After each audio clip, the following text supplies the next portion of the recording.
Like I was saying in my previous vid, this is my bid response to would gaming would have lived without Nintendo, and like I previously said, yes, it would have, but portable gaming or handheld gaming or whatever you want to call that type of gaming would have really taken a longer time. Now, Nintendo is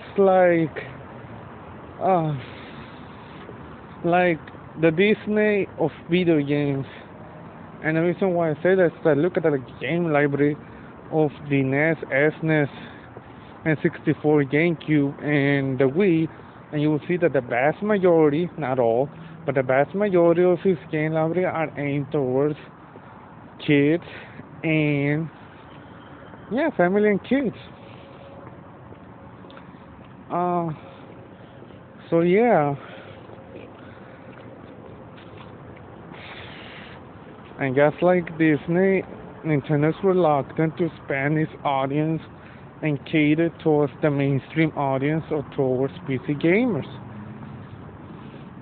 If we and after how many years?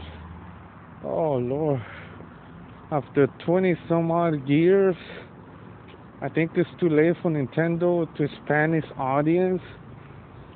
So unless of course a miracle happens and Nintendo starts getting to the mainstream audience. So yeah. Uh basically what would have happened would be yes. Uh if Nintendo didn't say the video game industry in the US, I'm not so sure how was Japan or how was Europe. In the magazine already, they're mostly with the US. So once again, for those that have info on how well was PC gaming and how well gaming in general was doing in Europe and in Asia, please let me know. That'd be nice. Uh, so yeah. The only thing is that will Sega would have picked up the slack, and the answer would be yes, it would have. Sega would definitely would have picked up the slack. I mean, if Sega, right, would have been the one to say the video game industry, video games wouldn't have gotten that stigma of video games are for toys, my bad, and video games are for kids. If you look at the game library of the Sega Master System and the Sega Genesis, you see that the vast majority of those games are aimed at the mainstream audience. And also to the people that wanted to play their favorite, the mainstream audience, and if not a mainstream audience, to people that love to play their arcade games on their home. Your local arcade. Remember going to the local arcade and playing those games? Yeah, that's what Sega brought to the home. So yeah, would gaming be more respect? I think gaming would have been more respect if Nintendo didn't existed and would kids be playing video games?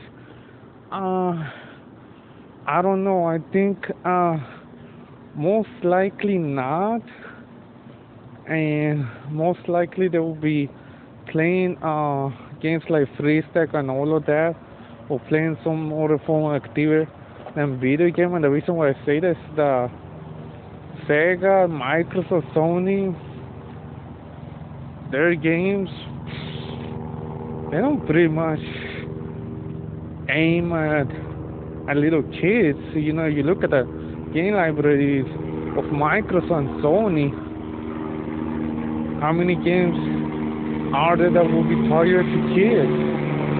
You see what I'm saying? PC gaming? I don't know. PC gaming is the last video game platform that you want to say that is aimed at kids, because no way, Jose.